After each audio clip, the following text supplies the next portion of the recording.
Hello বন্ধুরা, দিশারিন mini ব্লগে তোমাদের আবার একবার স্বাগত। এই দিন আমি ভীষণ খুশি ছিলাম, তার কারণ এই দিন আমার অর্পি রানী আর আমার নিশু রানীর সঙ্গে আমার দেখা হবে, প্রচুর গল্প হবে, মজা হবে, নিজের মনের কথা শেয়ার হবে। তো ওদের জন্য গিফটটা সকাল সকাল রেডি করে নিলাম, প্যাক করে নিলাম, তারপর ঝটপট করে স্নানটাও সেরে নিলাম, কারণ আমি এবার করব একটা রান্না। তার আগে পুজোটাও সেরে নিলাম, ভাবলাম যে গোপুকে আর কতক্ষণ না খাইয়ে রাখবো, আগে একটু ভোগ খাইয়েই দিই। সেই জন্য পুজোটা সেরে একটু জাস্ট জল বাতাসে দিয়েছিলাম, আর কিছুই না।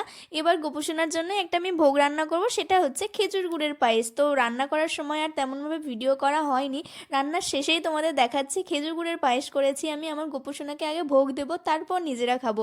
আর এদিকে আমাদের নিশু রানী আমার বাড়িতে চলে এসেছে, আগে ও যাবে অর্পি রানীর বাড়িতে, তবে আমার বাড়িতে আগে এসেছিল, তার একটা কারণ আছে, সেটা পরে বলছি। আর এখানে আমি দুপুরবেলায় ভোগ লাগিয়ে দিয়েছি আমার গোপুসোনাকে খেজুর গুড়ের পায়েস। আর পায়েস কিন্তু আমাদের গোপুসোনার সবসময় প্রিয়। আর এখানে আমি এলাচ দিইনি, কারণ আমাকে নিশু রানী একদিন বলেছিল এলাচ নাকি গোপালের ভোগে দিতে নেই, সেই জন্য আমি এখানে এলাচ দিইনি, জাস্ট নর্মালি কাজু কিশমিশ এসব দিয়ে বানিয়েছি।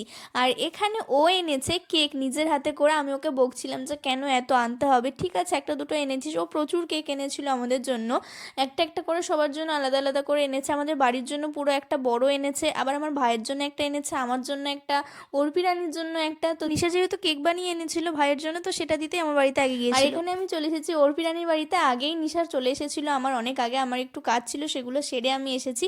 আর ওর জন্য আমি অল্প করে পায়েস নিয়ে এসেছিলাম।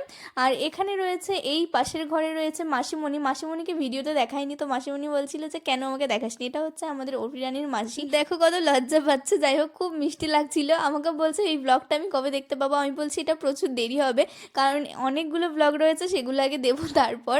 তো তারপর এখানে দেখো অর্পি রানী খেয়ে নিচ্ছে পায়েস। ও কিন্তু একদম মিষ্টি ভালোবাসে না, তবুও ও বলছে নাকি খুব সুন্দর হয়েছে, ওই জন্য খেতেই আছে। আমি বলছি ঠিক আছে, এবার দিদাকে গিয়ে দে। তারপর ও চলে গেল। কেমন লাগলো জানিও, টাটা।